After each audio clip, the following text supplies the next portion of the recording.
Real stories, real people, real impact. New York and New Jersey, always on the rise. Welcome to On the Rise. And today we are spotlighting someone who is certainly on the move, and I mean fast. Dystany Spurlock isn't just racing towards a finish line. She is racing towards history as a professional motorsports racer. Just last year, she became only the second African-American woman to ever compete in the National Hot Rod Association Pro Stock Motorcycle class.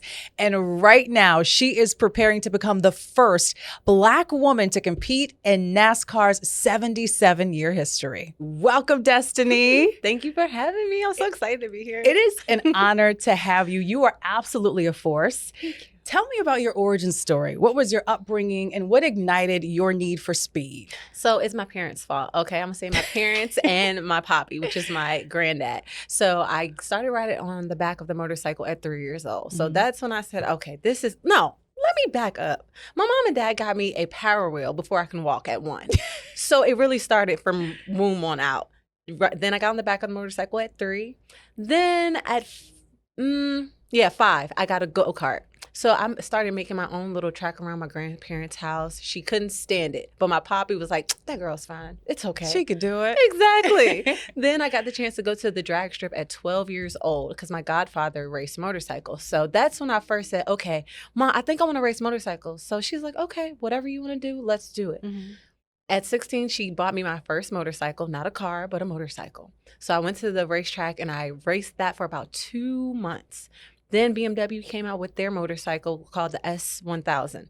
And it's super fast bike, never been on it, but I knew I could do it. I ended up racing it and set the record on it after me racing it down the track three times.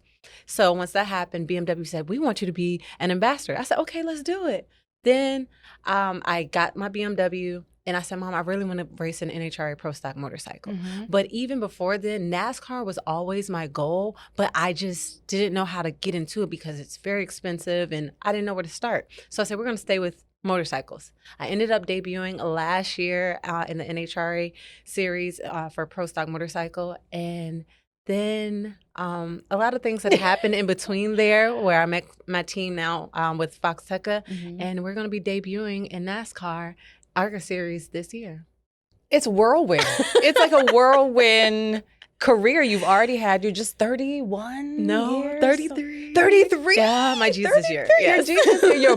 This will be a big defining year for you. I can feel it. Absolutely. We're going to claim it. Absolutely. Yes. But take me back to that moment earlier in your upbringing when you knew that this was what you wanted to do, being in the motorsports industry. I'm going to say it really wasn't anything particular that happened other than my mom. She told me at 4 years old, if it's something that you want to do, do it. Don't sit in the back of the classroom and be that kid like, dang, I wish I would have. So when she instilled that in me, I knew whatever it was that I wanted to do, I would do it to the highest of my ability. So I would say once I got on the back of the motorcycle at 3, that's when I knew it was something there. You knew it was something. And then you actually started at 16. Yes. What was that like starting at 16? How did you work your way up and really make a name for yourself at that point, being a drag racer? Yes. So to me, it was like, this is my goal. This is what I want to do. Okay. I want to race in NHRA. So you have people telling me, you can't do that. You just started riding, or you're so small. You're so tiny. You can't handle all that horsepower. I said, okay, watch me do it. Like, cause I feel like you don't know what you don't know. So if I don't realize this is the fastest, most powerful motorcycle that I can be on, it's like, I'm just learning at what I'm starting at. So I'm going to do it, you know? Right. For those new to the motorsports world, NHRA, that's like the goal when you get into competitive drag racing. Yes, right? that is the mecca. That's the mecca. Yes, that's the highest that you can go in it. And I always knew I wanted to be there. And so you knew you could do it. And you knew you could not only master the motorbike, but also the stock car. Yes. When did that transition start? Because apparently that is one of the hardest transitions to make. It's huge. So how I even got introduced to NASCAR was my poppy. We grew up 2 miles from the Richmond International Raceway. So we would watch it on TV and we can hear it outside. So my poppy would open up the windows and doors so we can hear it. And I always was like, hey, I want to race NASCAR. Didn't think, it was possible when I was a kid. But as I got older, I knew that somehow I would get there. I've had opportunities that people said, yeah, we can get you this opportunity, and then it fell through. So once I met Chris and Kelly with Fox Teca about 3 years ago, they said, if we can make this happen for you, we're going to do it. So they came along. They knew that I could do it. Chris calls me a unicorn. So he's like, I know you can do it. You can do it. Yeah. So that zoom, zoom, that was like your white noise. Yeah. That lulled you to sleep. Okay. That was like, listen, you put me in a car, I'm going to sleep. I love it. I love it when I'm racing. Your happy place. Yes. Your happy place. You crush your goals. You run laps against the guys in this male-dominated industry. Yes. It's great to see. Thank you. It's great to see. How would you say you were able to find an inspiration? Because we struggle to find representations, people that look like us in a lot of industries, especially being an African-American female. Yes. At that age, just being 16, and even now, how did you find the inspiration? Who did you look to? I looked to my mom, honestly, because she always believed in me. Her and my entire family always believed in me. But also, I knew when I grew up, I didn't know anything about motorcycle racing unless you kind of grow up in it. So once I found it, I said, I could really be that example to other little boys and little girls that want to do this. I do a lot of things in the inner city schools, in the community. And so when I bring my motorcycle or my car there, they don't even know it exists. So for me to be able to be on this platform, to be that example for them, I'm going to do it to the highest and the best of my ability and do it for the little destinies that are coming up behind me. Yeah. Speaking of inspiration, of course, you were the second, again, history-making feat here, second African-American female to compete in NHRA. Nice. But the first was Peggy Llewellyn. What does she mean to you? Listen, Peggy did something that is phenomenal. She was my only example that I had in motorcycle drag racing, being an African-American woman in that space. So I knew how.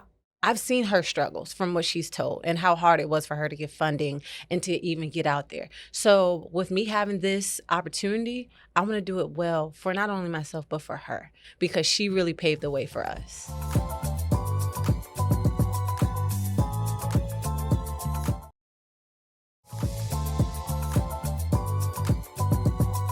The Arca Mernods series. Am I saying it? Yes, saying it right? Yes. So this is the now pinnacle to get you into NASCAR. Yes. I asked you a little bit before when we had just met. I can't imagine what training is like during this period in your life, because this is happening in March. Yes. So what is a day-to-day just mind frame, physically getting yourself ready to reach this March deadline? So when I wake up in the morning, my main thought is thank you, God, one. And the second one is outwork the rest. Because there's so much, like you said, that goes into it. I work out 6 days a week, Monday through Saturday. I'm going to the gym. I'm at the gym for a minimum 4 hours. That includes me lifting weights, cardio, agility training, reaction training, me getting on the simulator to practice the next tracks that I'll be racing at. So it's a lot of work, but I love it because it's a challenge and I know it's going to make me better. Mentally, what is the exercise you have to do? Because a lot of it is mental. A lot of it is mental. I do a lot of meditation. So I meditate, and even if I can't meditate, music is my meditation. So I listen to music and I just keep, like I said, outwork the rest. Think about the goal, envisioning myself being in that winner's circle in the Cup Series years from now, or even in, late model series, ARCA series, wherever I'm at. And just know that it's bigger than me. It's not about me. It's for the ones that are coming after me. Right. Yeah. There seems to be adversity and challenge to the left, adversity and challenge to the right, because you're in this atmosphere where you're one of one of one in Yeah, some in that case, instances. yes. You're one of Yes. one. So you have that challenge. And then you obviously have the physical and mental things that you have to kind of be in alignment with to pursue your goal and to be effective. Yes. How do you deal with that just on a day-to-day? Yes.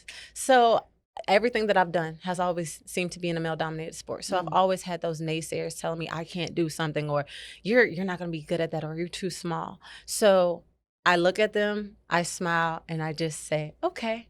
And then I go out there and do what I do best on the track. You know, I don't allow it to affect me because everyone has an opinion and they're going to feel what they feel. But I have my eye on the prize, and that's my goal. Yeah. So I block that out. Talking about some of the logistical hurdles that you have to go up against when you're competing in NASCAR. Obviously, it's a very white, male-dominated field, not because of lack of talent. Obviously, we talked about this too. There's access, lack of access. There's the cost. What are some of the hurdles you experienced just to get to this point?